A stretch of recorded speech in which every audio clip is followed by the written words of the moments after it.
The first gubernatorial debate of this election season is now in the history books, and with a day of analysis behind us as well, one of the candidates is giving some second thought to the way future face-offs should be conducted.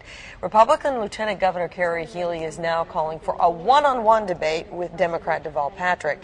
Healey's camp says the other two candidates in this race, specifically Christy Mihos, are a distraction from the real issues. Now, you'll remember Monday, Mihos went after Healey with guns blazing, calling her out on the issue of the big dig in particular. Still, the Healey camp says that he is not a contender in this race. Patrick camp is not in favor of this idea. So Kerry Healey's people now deeming who is a candidate who may win and who can't, and therefore apparently she's. Well, not only that, but we have a soundbite that's running right here on the air that says one of the two of us will be the next governor. I know, period. I can't. We all all think it. That's brazen, I Oh think. my gosh, we all think it, but you never say it. It'd be one thing if we said it, right? Yeah, you knock on wood. You say, well, you know, everyone has a shot. That's the Democratic way, and may the best person win, and I invite all challengers. Come on. You don't say, hey, one of us is going to win this thing, so get these other two out of the way. How arrogant and elitist is that? Tough to say one of us is going to win when you're down 39 points in the latest poll, too. I mean, really? I guess I know which one, as of now anyway.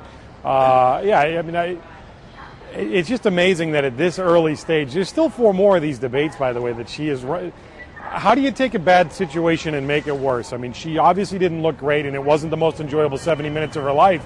But nobody was going to be talking about it today unless she came out and did what she did, which was run scared yesterday and send Mitt out to take on the charge as well. I mean, it was a two-pronged, scared, desperate act by Kerry Healey. It did not look good at all. She did not look like a leader in any way, shape, or form yesterday.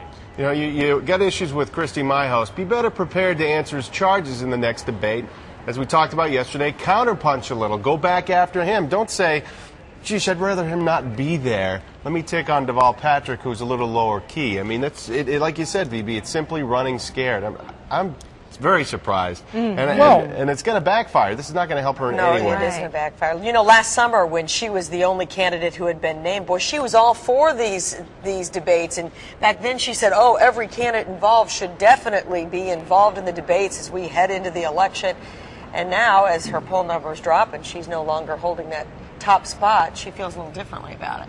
I'm generally with her, by the way. I remember the last time when it was Mitt versus Shannon, I thought Barbara Johnson and Jill Stein should have been out of there. You know my feelings on Grace Ross. At some point, you do have to separate the wheat from the chaff and say, okay, these are the serious, legitimate candidates, and these are the ones that are going to get 3% or less. I don't think Christie's in that category, in large part because of what he did on Monday, and she was one of the people that got him there. So, or at least got Grace Ross there, and if you're going to have Grace there, then Christy absolutely has to be there. I don't think if you took a poll right now, Christy would be below 5%, and in that case, he is a legitimate candidate that has every right to be there. And even if he's not a legitimate candidate, which we all agree that he is, you need, I think, those other candidates to bring up other issues, because if you just have two people going at it, they bring up their own issues where you have someone else in the fray to say, what about this? What about this? And it makes it, I think, a little more interesting. Well, she's got to be ready, too. It makes it sound like she doesn't want to go through again what she went through on Monday, almost as if she's not still yet ready to deal with it and figure out how to deal with it. She better have a battle plan, because I can guarantee if I'm Christy at the very next debate, I come out and just start swinging again and start hammering her, going, I know you didn't want me to be here, but guess what? I am here, and here we go. I mean, it worked for him before, it'll work for him again, and that's the way I would play it, so she better be ready. And Deval Patrick could just sit back and just look at all of them and go, all right, I still look great. And, you know, the offhanded comment that he made when Chris Wallace said, are you going to spoil this election for her? She may spoil it for me. He may be right. What TV station wouldn't want them there, by the way? It makes it much better TV to have them there.